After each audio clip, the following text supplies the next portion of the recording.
Voici l'interview exclusive de Masashi Kishimoto, auteur de Naruto, et de Mikio Ikemoto, auteur de Boruto. Vous le savez, le week-end du 24-25 août, les auteurs sont venus en France pour la toute première fois. Il y a eu une vidéo interview qui a été diffusée le vendredi, mais également une conférence de presse assez intimiste où on était, je crois, à peu près 25. Donc c'était une toute petite conférence de presse. J'ai pu y assister. Et également le Konoha Experience qui a eu lieu le dimanche avec la masterclass des auteurs et une interview également. Cette vidéo va donc dévoiler tout ce qui s'est dit pendant ces 3 événements, sans fioriture ni rien. Je vais uniquement transmettre ce qui s'est dit par les auteurs, sans changer quoi que ce soit. Bien évidemment, je pourrais donner mon avis et mon interprétation de ce qui a été dit, mais vous allez avoir dans cette vidéo quelque chose d'authentique et d'unique et pour la première fois en France, et ça fait énormément plaisir. Depuis 2015, il n'y a pas eu d'interview parce que c'est la dernière fois qu'il est sorti du Japon et qu'il est allé aux États-Unis. Monsieur Ikemoto, c'est également la première fois qu'il sort du Japon, donc soyez prêts, vous allez avoir des révélations exclusives sur Naruto et Boruto. C'est parti.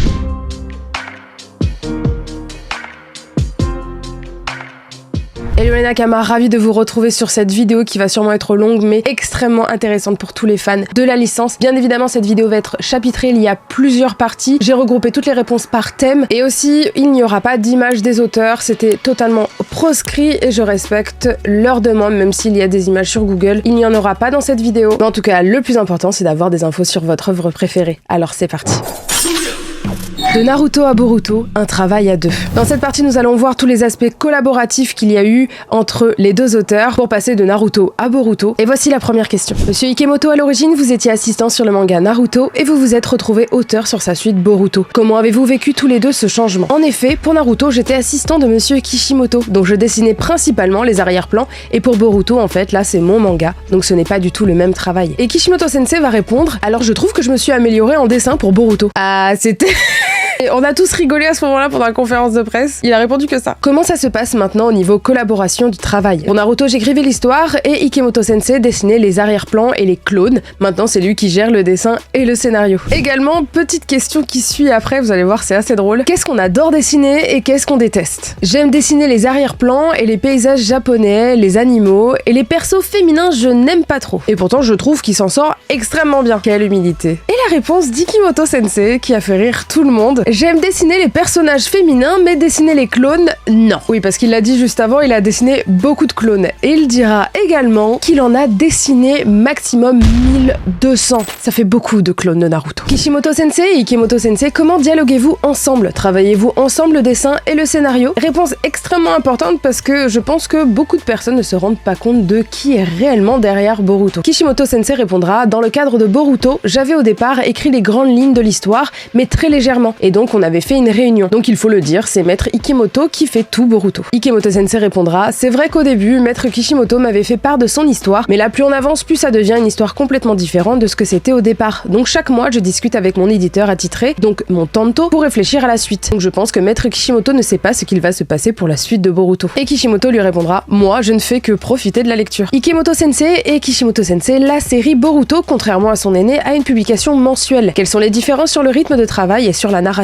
Alors moi je n'ai l'expérience que de l'hebdomadaire, alors je me dis que le mensuel ça a l'air quand même plutôt cool. Et Ikemoto va répondre, je préfère vous dire que le mensuel c'est assez dur, même si c'est un mensuel. Et c'est vrai que je réalise vraiment que la publication hebdomadaire c'est pas ordinaire, moi j'en serais incapable. Avez-vous été confronté à des défis pendant que vous produisiez ensemble Boruto? Avec Monsieur Ikemoto, il est arrivé une fois que nous ayons une différence importante de point de vue sur le sort d'un des personnages et il m'a longuement persuadé avec ténacité. Toutefois, je ne peux pas dire de quel personnage il s'agit pour ne pas dévoiler la suite de l'histoire. Moi, j'ai l'impression que ça pourrait être Naruto ou Kurama. Je me pose la question par rapport aux événements de Boruto, si c'était pas ce personnage-là. Et ça m'étonnera pas que ce soit Kishimoto Sensei qui ait voulu le tuer. Il aime beaucoup trop tuer ses personnages. Et Ikemoto Sensei va nous donner une réponse assez complète. Une publication en série est comme un être vivant. Cela évolue sans cesse. Elle doit répondre avec souplesse aux courants de l'époque, aux tendances et aux changements de l'ère du temps. C'est d'autant plus le cas quand il s'agit d'une publication en série au long cours. Ce que je veux dire, c'est que ça ne se passe pas toujours comme prévu. Des petites modifications modifications ont souvent eu lieu dès le début. Mais petit à petit, l'histoire se développe dans une direction différente de celle du synopsis de Maître Kishimoto. Divers facteurs peuvent l'expliquer. Toutefois, la plus grande raison est que j'avais besoin de recréer à l'intérieur de moi un nouveau dénouement de la partie shonen, adolescence, et une conception de la partie seinen, jeune adulte. Une fois que cela a été décidé, Eida et Daemon sont nés. Le rôle de Kashin Koji s'est renouvelé et la fuite d'Amado à Konoha s'en est suivie. D'ailleurs, Code aurait dû être déjà mort depuis longtemps. À vrai dire, un personnage encore plus important a eu aussi la vie sauve. Même si l'idée préalable est de rendre le manga encore plus intéressant, on est très éloigné de ce qui était prévu au départ. Actuellement, je suis dans la situation de développer seule l'histoire. Alors je pense que le plus grand défi dans la production de Boruto, y compris pour Maître Kishimoto qui me donne son accord, c'est de continuer à répondre aux changements successifs imprévisibles. Donc vous commencez à le comprendre, Ikemoto Sensei est l'auteur principal de Boruto. Je le vois souvent sur Manga Plus, j'aime bien aller voir dans la partie commentaires après un chapitre. Tout le monde est en mode « Oh, Kishimoto Sensei, t'es trop fort et tout ». Il est temps de rendre à César ce qui est à César. C'est Ikemoto qui prend le dessus. Niveau scénario, il ne fait pas que le dessin. En tant qu'auteur de Naruto, qu'avez-vous pensé de passer de superviseur de Boruto à scénariste? En ce qui concerne Boruto, je n'ai pas d'inquiétude car j'ai écrit dans les grandes lignes l'esquisse du synopsis jusqu'à la fin de l'histoire, qui sert de calque à la conception et je l'ai déjà remis à Monsieur Ikemoto. S'il y a des points à modifier, nous nous concertons et nous avançons en nous mettant d'accord, alors il n'y a pas de problème. Et plus que tout, chaque mois, Monsieur Ikemoto crée un émeu, donc c'est un storyboard à l'étape de brouillon avec des répliques, avec des idées, un développement et des personnages qui surpassent mon esquisse du synopsis. Alors même si je le vérifie tous les mois, je n'ai quasiment rien à y redire. Monsieur Ikemoto est une personne en qui j'ai confiance et qui m'a longtemps aidé au sein de l'équipe de production de Naruto. Je tiens à préciser que Ikemoto Sensei est son assistant principal à partir de 99, donc depuis le départ. Alors je savais qu'il était formidable tant sur les dessins que sur l'histoire. Je comptais ne pas faire Boruto si Monsieur Ikemoto n'acceptait pas de prendre le relais. Je trouve que cette phrase est extrêmement gratifiante pour Ikemoto Sensei, ce qui fait qu'il a une confiance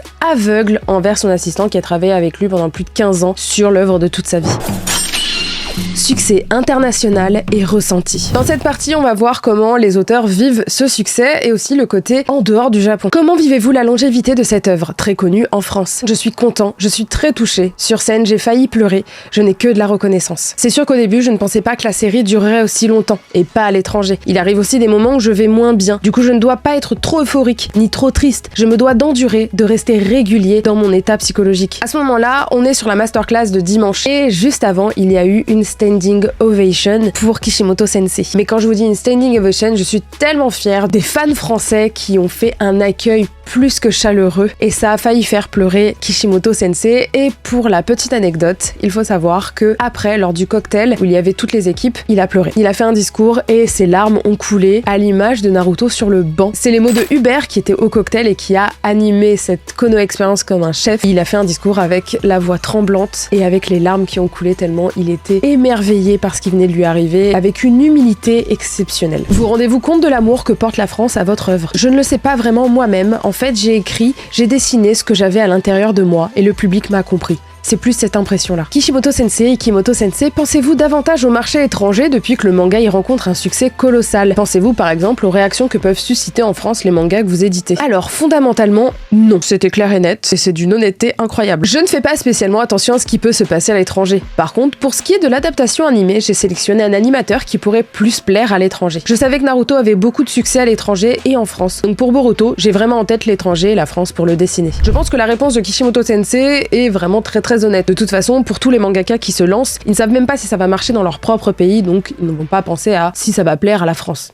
C'est d'une logique implacable. Par contre, pour Ikemoto Sensei, évidemment, il a vu ce qui s'est passé en dehors et il a vu l'impact et les ventes que ça a pu avoir à l'étranger. Est-ce qu'il pense vraiment à ce qui va se passer à l'étranger? Je ne sais pas, mais en tout cas, il y a peut-être une part de vrai sur son chara-design et sa façon d'aborder les choses de façon à ce que le public étranger, qui ne connaît pas forcément la culture japonaise, puisse comprendre son manga. Inspiration et motivation.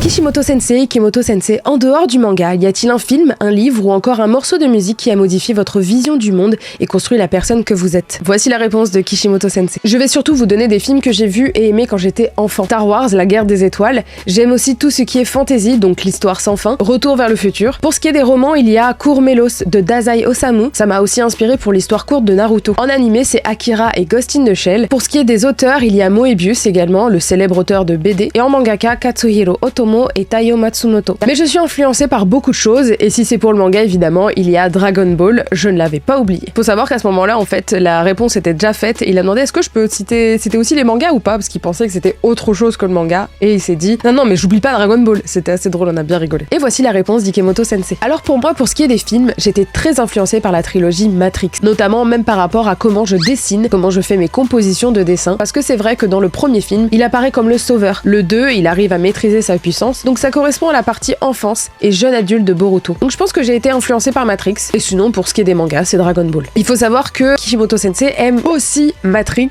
donc je pense qu'ils ont dû tous les deux parler de Matrix à un moment donné. Monsieur Kishimoto et Ikemoto, quels sont le meilleur conseil qu'on vous ait donné au cours de votre carrière? Réponse très touchante de Kishimoto Sensei. Ah, tu fais ce que tu aimes, arrête de te plaindre, ne te plains pas. C'est beau d'avoir une citation du père de Kishimoto Sensei, je trouve ça ultra beau en vrai. Et voici la réponse d'Ikemoto Sensei. Pour ma part, c'est un conseil venant de maître Kishimoto. En fait, c'est pas directement des paroles. Moi, je l'ai vu pendant 15 ans, chaque semaine, dessiner. À chaque fois, c'était très très dur. On dirait qu'il allait mourir. Et donc moi, j'ai vu son attitude, son travail, et ça m'a énormément inspiré. J'ai voulu vraiment faire comme lui, j'ai beaucoup appris de lui. La deuxième chose, c'est le tanto. L'éditeur de Dragon Ball, Monsieur Torishima, lors d'une interview qui disait « Quand on dessine, il faut toujours savoir dessiner de manière à ce que même si le lecteur arrive au milieu de la série, il soit attiré, qu'il ait envie de suivre, de continuer. Donc vraiment, il faut faire attention quand on dessine, à toujours faire attention à l'aspect attirant et captivant. Il faut pouvoir emmener avec soi le lecteur. C'est un point important, donc j'essaye quand je dessine de prendre en compte cet élément-là. Création, regret et accomplissement. Ici, on va aborder des points très particuliers lors de la création de Naruto et de Boruto de la part des deux auteurs, et c'est une mine d'or d'informations. Quel a été le plus gros défi dans la création de Naruto? Plus que le contenu de la création, le plus éprouvant a été ma condition physique. Je n'ai pas une constitution robuste, donc j'avais du mal à suivre la parution hebdomadaire. Je créais toujours dans un état physique assez limite. Kishimoto Sensei, comment avez-vous imaginé cette méthode d'entraînement de Naruto qui récupère l'expérience accumulée par ses clones? La réponse fait sens avec ce qu'il a dit juste avant. En fait, tout a commencé avec « ce serait bien si ça se passait comme ça ». Parce qu'en fait, si moi je me clonais et que tous les clones dessinaient un manga, s'occupaient de toutes les cases et que moi après j'accumulais toute l'expérience et qu'à la fin je m'améliore en dessin, je me suis dit ce serait bien si ça se passait comme ça. Et voilà comment ça a commencé. Et voici l'heure de la question à 1 million d'euros. Kishimoto Sensei, y a-t-il dans Naruto un personnage ou un passage que vous auriez aimé creuser davantage? Et il va répondre avec toute honnêteté, Sakura Aono. J'aurais aimé la creuser davantage. Comme c'est un personnage féminin et que moi je suis un homme, pour comprendre l'état d'esprit et le cœur d'une femme, c'est vrai que c'est plus difficile. C'est pas la première fois qu'on a un mangaka qui, avec énormément d'humilité, va dire que sa création des personnages féminins n'est pas très bonne parce que c'est un homme. Et je trouve ça assez beau de sa part, sachant que personnellement, je trouve que ces personnages féminins sont bons. On aura beau dire ce qu'on veut, ils ont des défauts, tout comme les personnages masculins. Il y a énormément de diversité, surtout qu'en plus, il ne les a pas sexualisés et Dieu merci, ça fait plaisir dans le paysage du manga. On a eu aussi Akutami Sensei, auteur de Jujutsu Kaisen, qui avait dit que ses personnages féminins n'étaient pas très bons, désolé, alors qu'il nous a pondu des Nobara et des Maki. Mais c'est pas grave, restez humbles, nous, en tout cas moi en tant que femme, je vous dis bravo. Dans un paysage shonen qui est normalement destiné à un public de garçons, vous avez fait des personnages bons et variés. Suite de sa réponse, c'est la seule dont les parents n'ont pas été vraiment dessinés. J'aurais dû parler de plus en amont de l'histoire, mais j'ai raté le coche. Et c'était devenu trop compliqué de le faire au milieu et à la fin de l'histoire. Dans la version cinéma, j'ai fait apparaître un peu de ses parents, mais dans l'histoire principale, j'aurais aimé développer un passage axé sur la famille de Sakura. Je pense qu'il s'est dit qu'étant un personnage central dans l'histoire, alors que les deux autres, donc Naruto et Sasuke, avaient déjà un background avec leur famille, elle n'en avait pas. Alors c'est vrai qu'on aurait bien aimé avoir plus de background, peut-être plus d'événements avec sa famille et plus d'implications pour être un peu plus impliqué aussi avec ce personnage, mais par contre le fait d'avoir fait un personnage sans background, sans famille, sans clan, sans réelle motivation de vengeance ou de quoi que ce soit, je trouve que c'est finalement une sacrée force pour ce personnage parce que sa motivation et sa force sont puisées à l'intérieur d'elle-même. Alors forcément ça fait qu'elle n'a pas tout un background de ouf, je ne trouve pas que ce soit un défaut. Par contre oui, on aurait aimé plus d'événements avec Sakura et il s'en rend compte et je trouve ça très honnête de sa part. Et il faut noter que l'évolution de Sakura est énorme comparée au fait qu'elle n'ait pas réellement de but et je trouve ça hyper intéressant. Le moment le plus compliqué à faire et aussi le plus en phase avec vos ambitions. J'ai vu beaucoup de personnes sur les réseaux enjoliver, modifier sa réponse et voici donc sa réponse exacte. exact. Le plus compliqué, c'est Pain, car ce qu'il disait et ce que disait Naruto était juste, et donc qui avait raison? J'ai eu des doutes et des tourments. J'ai traité une question difficile et j'ai eu du mal à trouver un moyen pour la résoudre. Par contre, la fin de Naruto et Sasuke m'a satisfait. Donc à ce moment-là, ce qui l'a le plus satisfait, c'est la finalité Naruto-Sasuke. Donc c'est presque, on va dire, la relation Naruto-Sasuke jusqu'à la fin, c'est ce qui l'a satisfait le plus. Par contre, il n'a pas été satisfait de Naruto Pain. Il dit que c'est ce qui a été le plus compliqué à faire pour lui. Donc merci de ne pas mélanger les choses. Et voici la réponse d'Ikemoto Sensei. Pour Boruto, tout est difficile. À l'inverse de Naruto, il a tout. Tout va bien, même si son père est Hokage et que ça ne doit pas être évident. Il n'a pas l'objectif d'être Hokage. Il peut du coup vite devenir ennuyant. C'est pour ça que j'ai fait apparaître Kawaki pour apporter la force motrice de l'histoire. Pendant la partie enfance, Kawaki est le perso principal et maintenant qu'ils ont switché, Boruto est passé devant et ça me plaît. Les antagonistes. Vous allez voir que les points de vue de Kishimoto Sensei et Ikemoto Sensei à travers leurs deux œuvres sont vraiment différents. Monsieur Kishimoto et Monsieur Ikemoto, vos antagonistes sont rarement totalement mauvais au final. Ils ont très souvent un passif qui pourrait expliquer pourquoi ils en sont arrivés là. Pensez-vous sincèrement qu'on ne puisse pas être mauvais sans raison? En fait, c'est vrai que j'ai envie de raconter des histoires sur l'humanité, etc. Mais c'est vrai que dès le début, il y a eu la possibilité de faire apparaître des personnages du genre « lui, c'est le super méchant ». Ça existe aussi, mais vu que One Piece le faisait déjà, je me suis dit que pour Naruto, je devais faire différemment. Alors mes personnages méchants, les mauvais, ils ont aussi une histoire. Voilà pourquoi ils agissent comme ça. Voilà, je voulais faire différemment. Et c'est vrai que le manga, c'est aussi une industrie où il faut faire ce qui n'existe pas. Donc il faut faire des choses différentes. Et voici la réponse d'Ikemoto Sensei. Alors justement, pour Boruto, comme dans Naruto, il y avait tout un aspect dramatique. Tout le squelette du récit et l'histoire était déjà fait. Moi, du coup, je m'efforce de ne pas faire de doublons, justement, avec Naruto. Donc là, c'est pour ça qu'il y a vraiment des méchants purs, des vrais méchants. On voit du coup la différence entre le fait que dans Naruto, on le sait, tous les personnages méchants ne le sont pas vraiment. Ils ont tous une motivation, à part peut-être Orochimaru qui a vraiment un fond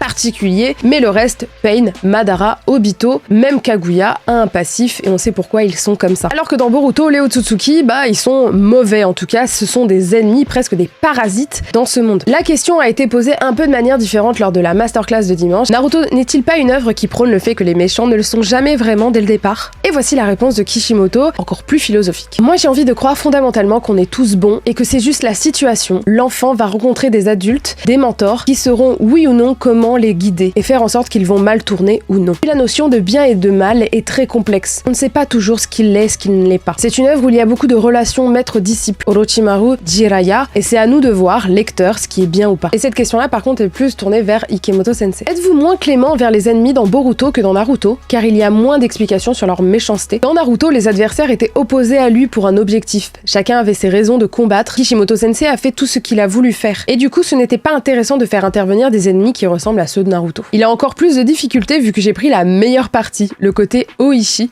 Du coup, il doit faire avec le reste, alors soutenez-le. Il a utilisé le terme Oishi, donc qui veut dire délicieux. Kishimoto Sensei avoue qu'il a pris la partie la plus agréable, on va dire, de l'antagoniste, ce qui fait que Ikemoto Sensei doit faire avec une partie bien moins sympa et beaucoup plus compliquée. Incohérence?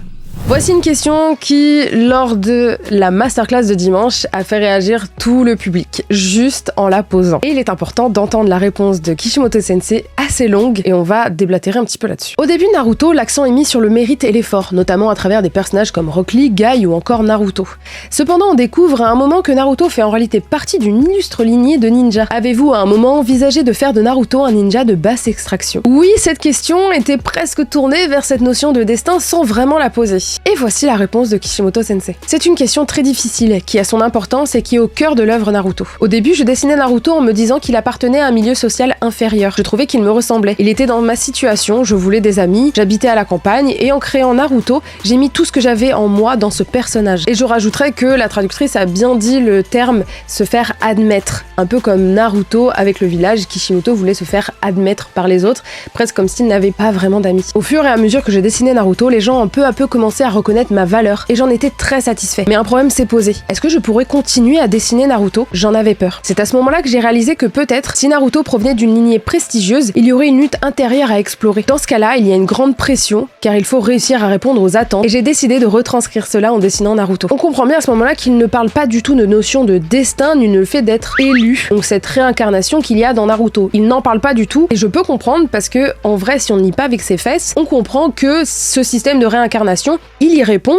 c'est pas ça qui fait qu'il a réussi, c'est la pression qu'il a eue. On va pas se mentir, dès le départ, oui, Naruto a une vie de merde. Il vit dans un HLM, il boit du lait périmé. Même si il est le fils du 4e et qu'il a Kyuubi dans son ventre, et ça on le découvre très rapidement, donc en soi on sait que ça va être quelqu'un de spécial. Le fait qu'il soit le fils du 4e n'a rien changé à sa vie. En soi, sa vie a été compliquée, ses vêtements étaient aussi déchirés, et il a mené la vie qu'il menait en tant que renégat du village, jusqu'à se faire plus accepté à partir de Pain. Ça n'a rien changé à sa vie, et à aucun moment dans le manga, les gens l'ont traité comme le fils du 4e. Ils l'ont traité comme Naruto, le mec qu'on détestait à la base, mais qui a su se racheter. Donc ça, en vrai, ça ne change pas grand-chose. Et pour ce qui est de la réincarnation, je tiens à vous rappeler que c'est pas parce qu'il était la réincarnation qu'il y est arrivé. Hashirama n'a pas réussi, Ashura Indra, tout ça, ça n'a pas marché. Ce qui fait qu'il a réussi, c'est justement le fait qu'il ait eu cette vie-là, qu'il a fait le bon choix face à Sasuke. Donc au final, c'est la pression qu'il a eu sur les épaules en tant que Naruto avec une vie de merde qui a fait qu'il a pu détruire le cycle de réincarnation. Il a rajouté à la fin par contre, et cette réponse, je la dessinerai en manga, donc soyez patients. Je vous avoue, j'ai pas tout compris. Je vous laisse interpréter comme vous voulez, mais j'ai pas tout capté. Au final, Naruto, il l'a écrit avec son cœur et il l'a fait évoluer avec lui. Ce qui fait que pour moi, Naruto est un très bon personnage qui a très bien évolué et qui a toute la logique du monde. Maître et élève. Kishimoto Sensei, Ikemoto Sensei, la relation maître-élève est très présente dans Boruto et Naruto, même lorsqu'on sort du système éducatif des shinobi. Pensez-vous que l'apprentissage doit forcément passer par un système de tutorat? Là, on va avoir un échange entre Kishimoto Sensei et Ikemoto Sensei qui est incroyable. Alors oui, je pense que c'est très important parce que je lui ai enseigné beaucoup de choses et s'il sait aussi bien dessiner aujourd'hui, c'est grâce à moi. Maintenant, l'élève a dépassé le maître. Et c'est là qu'Ikemoto Sensei va faire non, non, non. Ces derniers temps, je suis un peu jaloux, je crois que je lui en ai un peu trop appris. Et là, tout de suite, Ikemoto Sensei va faire non. Tout le monde a rigolé dans la salle. Alors moi aussi je trouve que la relation maître-élève c'est très important parce que même si on a un objectif, même si c'est une chose qu'on ne peut pas faire seul, la jeune génération peut prendre la relève et faire en sorte de réaliser cet objectif. Donc je pense que c'est un thème universel, mais pas seulement que dans le manga, aussi dans la vie. Finalement cette réponse, on pensait qu'il allait parler de Naruto, Jiraiya, Boruto, Sasuke, pas du tout. En fait ils ont parlé d'eux-mêmes et de leur relation entre eux. Et j'ai trouvé que ça faisait vraiment sens et je trouvais ça très très beau. Les personnages. Monsieur Kishimoto et Ikemoto, de quel personnage de l'univers de Naruto Boruto vous sentez-vous le plus proche en termes de personnalité? Alors moi, je me sens vraiment proche de Naruto. Alors peut-être qu'en apparence, j'ai l'air un peu plus fragile, un peu plus otaku. En fait, à l'intérieur de moi, je pense que je suis proche de Naruto, j'ai un côté espiègle et turbulent. Alors moi, je dirais que je me sens pas proche du caractère, mais plutôt au niveau de la situation, je me sens proche de Boruto. Parce qu'en effet, Boruto a un père remarquable, qui est Naruto. Donc voilà, au niveau de la situation, je me sens un peu dans le même contexte. Donc même en travaillant sur Boruto, j'ai des doutes. J'avance pareil, un peu comme Boruto.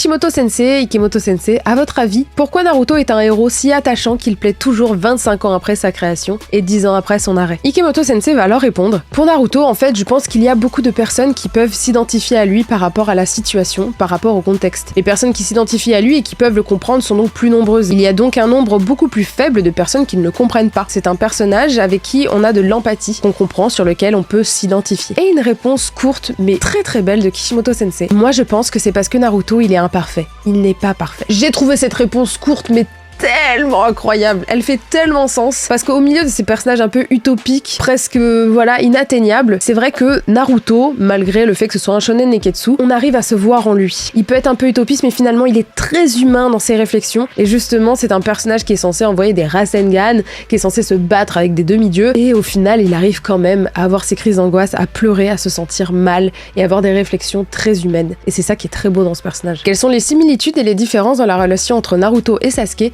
et Boruto et Kawaki? Question très pertinente et vous allez voir les réponses. En fait, Naruto et Sasuke se ressemblent beaucoup. Ils ne sont pas si intelligents que ça, ont tous deux un côté fonceur et ils ont perdu une chose importante. Donc même s'ils sont en opposition, ces personnages se ressemblent dans leur essence. Cependant, pour Boruto et Kawaki, leur existence même est complètement à l'opposé. Boruto est un personnage qui ne réalise pas qu'il est chanceux alors qu'il possède beaucoup de choses dès le départ. Kawaki est un personnage qui a tout perdu et qui ne réalise pas sa propre valeur. Naruto et Sasuke, Boruto et Kawaki sont rivaux dans l'histoire, mais je pense que leurs relations dans Naruto et Boruto sont assez différentes. Et Ikemoto Sensei va répondre: dans les relations Naruto Sasuke et Boruto Kawaki, chacun est pour l'autre un rival pour se faire valoir. Cependant, leur position est très différente. Dans Naruto, le protagoniste est constamment dans une position où il exprime et transmet ce qu'il ressent à Sasuke. C'est en faisant cela qu'il évolue en tant que héros. De l'autre, dans Boruto, c'est Kawaki qui est dans la position de celui qui montre un fort attachement envers le personnage principal Boruto. Boruto, devenu jeune homme, est d'emblée un personnage qui a complètement évolué, qui est clairvoyant voyant avec une grande ouverture d'esprit. Par rapport à Kawaki, l'importance de ce qu'il porte sur ses épaules est différente. Ce sera plutôt Kawaki qui montrera une évolution en tant que personnage. Hormis cela, je pense qu'il existe de nombreux contrastes entre le schéma de Naruto et celui de Boruto.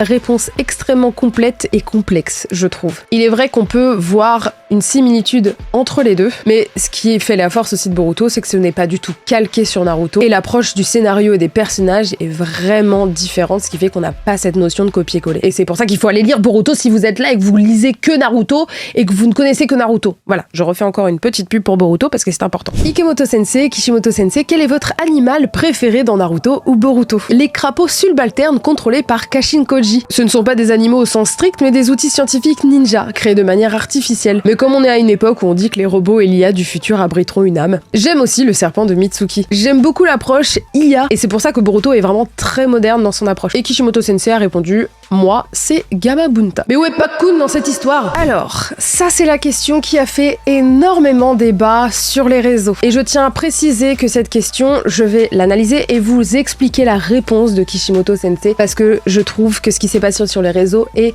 honteux. Kishimoto-sensei, quel est votre chara-design de personnage préféré créé par Ikemoto-sensei? Et de même, Ikemoto-sensei, quel est votre chara-design de personnage préféré créé par Kishimoto-sensei? Je vais d'abord donner la réponse de Ikemoto-sensei et après on s'attardera sur celle de Kishimoto-sensei. En tant que personnage, j'aime beaucoup Jiraiya, mais pour le chara-design, c'est Madara et Kakashi. Kishimoto-sensei va lui demander pourquoi. Parce qu'en fait, rien qu'en les voyant, on sent que ce ne sont pas des personnages ordinaires. On sent qu'ils ont un côté convaincant, qu'il y a quelque chose. Et là, Kishimoto-sensei va dire Ureshi, ce qui veut dire je suis heureux. Ça me fait plaisir, c'est vrai que c'est un peu bizarre de se complimenter devant vous. Et là, on a tous rigolé. Et voici la réponse de Kishimoto-sensei. Sarada, en jeune femme, elle est sexy, je ne pourrais jamais la dessiner, et il s'est mis à rire et on a tous rigolé là-dessus. On a entendu à ce moment-là le mot sexy, donc c'est vraiment le terme sexy au Japon. Il y a eu une vague de bad buzz sur les réseaux disant que Kishimoto-sensei avait sexualisé une enfant, que du coup c'était un pédo, et là je me dis mais vous êtes complètement paré dans votre cerveau. C'est très grave ce genre d'accusation pour un mot qui en plus est complètement sorti de son contexte. Vous avez déjà le cerveau mais complètement tordu, c'est vous le problème à voir du sexuel et du bizarre dans ce qu'il a dit. Je tiens à rappeler que lorsque le chara-design de la version adulte, parce que c'est de ça dont il parle aujourd'hui, ce n'est pas la Sarada jeune, parce qu'il l'avait lui-même d'ailleurs dessiné dans Naruto Gaiden, mais il n'a pas dessiné le chara-design de Sarada en jeune femme dans To Blue Vortex. Et donc lorsqu'on a vu ce chara-design, on a tous sans exception sur les réseaux dit que Sarada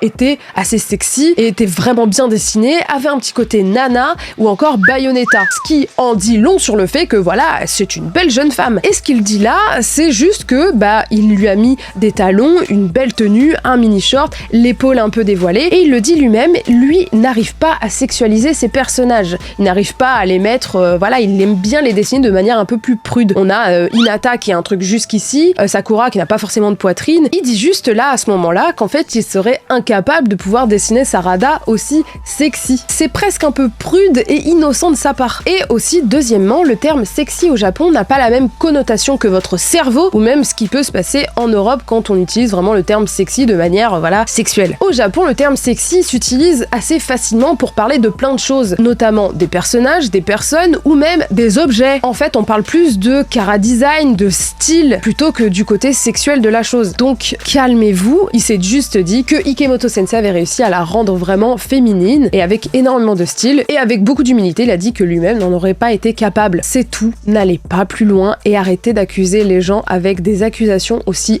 horribles et impactantes que ça. Merci de ne pas rendre ce week-end exceptionnel en eau de boudin. La question Osef. Monsieur Kishimoto et Ikemoto, selon vous, qu'est-ce qu'un bon manga? Réponse de Kishimoto, un manga intéressant. Réponse d'Ikemoto, c'est difficile à répondre, mais je pense que ce serait un manga intéressant. Manquerait plus que la question c'est quoi un manga, et je pense qu'on était pas mal. Je pense qu'il est compliqué d'avoir autant d'assurance pour dire ce qu'est un manga intéressant, ce qui veut dire qu'on sait ce que c'est qu'un manga intéressant et qu'on est capable de le faire. C'est un peu compliqué de répondre à ce genre de choses.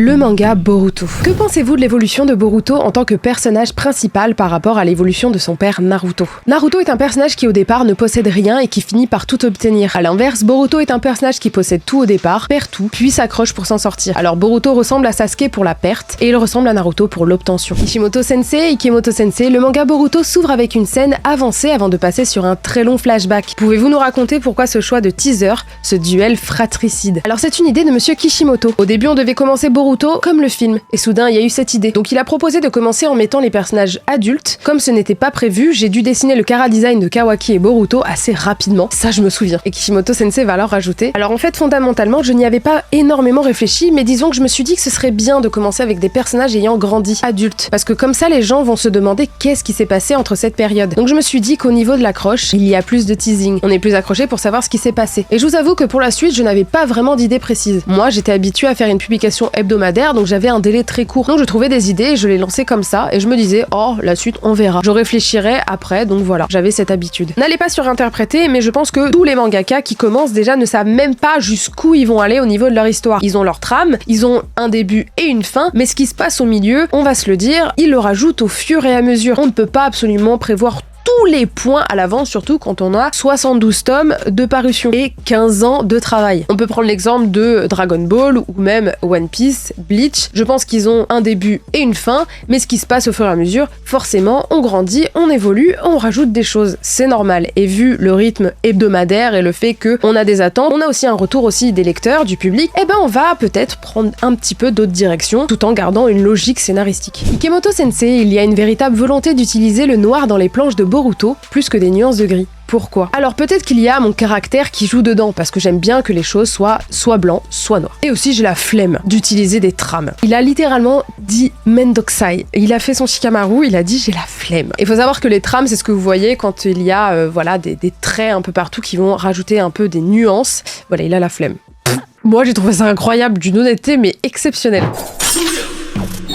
Boruto to Blue Vortex. Alors cette partie-là, faites attention, vous risquez d'être spoilé si vous n'avez pas lu To Blue Vortex. Mais voilà, si vous avez lu le premier tome, normalement il n'y aura pas de problème, ou avancer au chapitre d'après. Quelles sont les étapes quand vous créez un nouveau personnage dans Boruto? En amont, il y a le rôle du personnage. La base préalable est de préparer un personnage en fonction de ses besoins. Après cela, je veille à lui donner un aspect inattendu. Dans le cas d'Eida, elle a des capacités qui lui permettraient de dominer le monde, mais elle privilégie l'amour et elle a un côté bébête. Il y a aussi le personnage de Hidari qui évoque Sasuke. D'un côté, il montre des jutsu et des techniques qui rappellent Sasuke, et de l'autre, il se révèle totalement lunaire et n'a rien à voir avec lui. Pour résumer, il s'agit de gap moe, ce qui veut dire l'attirance qui naît quand une personne dévoile un aspect très différent de ce qu'on attend d'elle. Ce procédé permet d'exprimer facilement ce qui fait le charme humain. La mode semble être un axe important dans le chara-design de Boruto. D'où viennent vos inspirations? Quand on imagine un personnage, son tempérament, sa pensée et ses goûts doivent se refléter dans ses vêtements. Tout d'abord, il faut savoir si le personnage aime les vêtements ou s'il n'en a rien à faire. Connaître les niveaux d'importance qu'il accorde à la fonctionnalité et à l'allure. Même si c'est inconscient, une tenue vestimentaire est le résultat de l'action de facteurs psychologiques. De plus, il doit probablement exister une mode du village ou de la région. Par exemple, actuellement, Boruto se bat en portant sur ses épaules le poids d'une mission difficile. Toutefois, il fait très attention à se comporter comme Sasuke et à avoir son allure. C'est sa manière de faire et c'est aussi une pensée pour son maître. Cela montre aussi qu'il a beaucoup d'estime pour lui-même parce qu'il a grandi et vécu dans un environnement privilégié, entouré par l'amour de sa famille et ses amis. Pour Kawaki, c'est l'inverse. N'ayant pas d'estime pour lui-même, il est indifférent aux vêtements. À l'époque où il était à Kara, il portait ce qu'Amado lui préparait et aujourd'hui, il s'habille sans réfléchir à ce qu'Eida lui achète. Quand sa manche est déchirée, il la laisse telle quelle. Par ailleurs, Sarada, de la version jeune femme, porte un haut si grand qu'elle dévoile ses épaules. C'est parce qu'il s'agit d'une marque de vêtements pour hommes appréciée et portée par Boruto. Lorsque Boruto quitte le village, en éprouvant un tas de sentiments, Sarada achète un vêtement dans cette boutique. Comme vous avez pu le constater, dans mon cas, le chara-design et la mode sont des éléments indissociables. À propos de Boruto, il m'arrive parfois de lire des commentaires. Certains trouvent bizarre que tous les personnages féminins portent des talons hauts, alors que ce sont des ninjas. Cependant, c'est mon goût et c'est comme ça. Cela fait partie des choses qui aident à maintenir ma motivation. À l'origine, elles sont des professionnels du contrôle du chakra. Alors pour elles, ce n'est pas un problème. Après tout, ce sont des ninjas de la nouvelle génération. Le fait de pouvoir faire ce genre de choses, c'est aussi l'avantage du manga. J'ai trouvé cette partie-là extrêmement intéressante parce qu'on le sait depuis le départ, on voit qu'au niveau chara-design et allure, Ikemoto Sensei a vraiment une patte propre à lui. Et on voit qu'il est très porté sur la mode. Pour les avoir vus 2 fois, Kishimoto Sensei est assez simple dans sa tenue, très minimaliste japonais. Alors que Ikemoto Sensei, c'est une gravure de mode sortie de Harajuku et Omotesando, littéralement. Donc on comprend totalement pourquoi le manga Boruto est vraiment très mode dans ses poses, dans son chara-design, et moi personnellement je suis totalement fan. Kishimoto Sensei, Ikemoto Sensei, la série est entrée dans une phase plus sérieuse avec To Blue Vortex. Comment est venue cette idée de faire de Boruto un renégat? C'est pas que Boruto est vraiment un renégat, un traître. Au début, en fait, Boruto, quand il a commencé, il avait une situation complètement opposée à Naruto. Une situation où il y avait des amis. Ses parents étaient en bonne santé et en vie. Il avait pas vraiment de soucis. Le seul souci, c'était que son père était trop souvent absent. Et du coup, il n'avait pas spécialement de raison de se dépasser. Et comme c'est le personnage principal, il fallait le faire agir, qu'il rentre en action. Kawaki, par contre, avait une situation plus similaire à Naruto. Et donc, je me suis dit, en faisant faisant changer complètement la situation de Kawaki et Boruto, ce serait plus facile pour faire avancer l'histoire, et ça je l'avais en tête relativement tôt, au stade de l'avancée de l'histoire. Et la réponse de Kishimoto Sensei est extrêmement intéressante. Dans Naruto, il y a la relation entre Naruto et Sasuke, la rivalité. Une fois j'avais dessiné si jamais leur position était inversée. Et ça en fait, Maître Ikimoto l'a expérimenté. Donc ça me permet de voir à travers Boruto ce que je voulais voir dans Naruto. Une relation différente entre les deux personnages, et ça du coup je peux le voir en tant que lecteur, ce changement de position. Et vraiment j'en profite en tant que lecteur, car je suis le premier à pouvoir lire son manga, et le premier à faire les vérifications. Donc c'est vraiment un bonheur d'être le premier lecteur. Ikimoto Sensei a rajouté, c'était assez mignon. À chaque fois dessiner un manga c'est vraiment dur, mais je vais vraiment essayer de continuer à faire un manga intéressant, donc je compte sur votre soutien. On est avec toi Ikimoto Sensei, on est avec toi, on aime ce que tu fais. Et là Kishimoto Sensei a rajouté, là c'est vraiment le sensei qui a parlé. C'est vrai qu'il faut pas toujours dire que c'est dur, parce qu'après les jeunes auteurs ne voudront pas se lancer, ça va les décourager. C'est vrai que c'est dur, mais le manga japonais et les nouveaux auteurs qui arrivent, ça va continuer à se développer. Notamment le magazine Shonen Jump va continuer. Il y aura aussi de bonnes adaptations animées, c'est déjà le cas d'ailleurs. Le manga fait partie d'un élément important de la culture japonaise et il continuera de l'être. Donc merci de continuer à lire des mangas. Là du coup, Ikimoto Sensei, l'élève, se reprend. Oui, j'ai dit que c'était dur, mais rassurez-vous, fondamentalement, j'adore ça. Et je profite, je dessine avec plaisir, donc vous inquiétez pas. Et voici la dernière partie. Et maintenant, le chemin pour devenir mangaka est rude. Si vous deviez donner un conseil à des jeunes qui veulent devenir mangaka, lequel serait-il ? Dessiner un manga n'est pas fait que de moments agréables, mais malgré cela, j'aimerais qu'il s'amuse quand il crée le manga. J'aimerais qu'il dessine en trouvant quelque chose de plaisant, car même un travailleur qui fournit des efforts ne peut vaincre une personne qui s'amuse dans ce qu'il fait. C'est quoi cette phrase incroyable de philosophe là ? J'ai trop aimé cette phrase. Je crois que je vais la mettre sur un t-shirt. Je vous conseille aussi d'avoir une bonne condition physique. Tenir le rythme de rendu des planches d'une publication en série est dur. Je pense que les personnes qui ont une bonne condition physique pourront garder leur série plus longtemps. Allez à la salle ! Voilà. On leur a posé aussi la question, est-ce que le shonen a changé ? Pour moi, la nature du shonen n'a pas changé. Les actions, l'histoire sont importantes. Mais surtout, ce qui est important, c'est de faire correspondre sa propre expérience avec son personnage. Ça doit bien le refléter. Et on doit pouvoir s'identifier pour qu'il soit le plus fidèle, le plus proche de notre ressenti. Il faut de l'honnêteté dans l'écriture. Mais ça a toujours été comme ça, du coup. Mais Ikimoto Sensei va alors rajouter un aspect particulier du shonen pour lui. Dans le shonen, l'antagoniste doit être aussi classe que le protagoniste. Ce qui fait qu'en vrai, quand on regarde tous nos shonen favoris, les antagonistes sont extrêmement classe est presque aussi important, voire on peut l'avoir en personnage préféré. J'ai l'impression que c'est quelque chose qui fait partie du cahier des charges d'un bon shonen. Maintenant que vous êtes devenu l'Hokage du manga, quel est le nouveau rêve qui vous anime ? Je dois toujours avoir un objectif, mais je veux passer du temps avec ma famille, et des moments aussi avec mes fans. Je retrouve motivation, volonté, qui sait, peut-être que je pourrais faire une nouvelle œuvre. Alors je tiens quand même à calmer vos ardeurs. Avec tout ce qui s'est passé pendant le week-end, je vous l'ai dit, Kishimoto Sensei a pleuré, avec l'ovation qu'il y a eu au Grand Rex, je pense que, comme pour Isayama Sensei à Angoulême, il avait sorti à peu près la même phrase en disant qui sait peut-être que je pourrais revenir avec un nouveau manga. Quand on a autant d'amour, je pense que ça donne tout simplement la motivation de se dire et si je continuais, si je faisais d'autres choses. On le sait, Kishimoto Sensei a fait un one-shot récemment sur Minato. C'est quelqu'un qui aime faire des mangas. Forcément, il est fatigué, il a envie de profiter comme il l'a dit, mais avec tout ça, il se dit et si je me remettais déjà au contact de mes fans, parce qu'avec ce week-end-là, ça s'est très bien passé, donc c'est très très bien ce qu'on a fait. Ça pourrait faire en sorte qu'ils reviennent. Festival d'Angoulême, si on se faisait un petit truc spécial Naruto, ce serait pas mal. Je pose ça là comme ça. Mais également, ça donne envie aussi de se dire pourquoi pas plus tard reprendre le manga. Mais ce n'est en aucun cas quelque chose qu'il va faire tout de suite. C'est tout simplement, je pense, un petit teasing et ça lui fait plaisir de dire ça. Et on a posé la question à Ikimoto Sensei. C'est quoi votre rêve maintenant que Boruto est bien installé ? Dans le cadre de continuer l'histoire, Naruto est tellement important. Boruto arrive enfin à être un héros, mais est-ce qu'il arrivera à être à la hauteur ? Là, on sent qu'il a envie de faire de Boruto un personnage aussi important que Naruto et arriver presque à la hauteur de Naruto et faire en sorte que Boruto soit autant aimé que Naruto. Mais ça dépend de vous.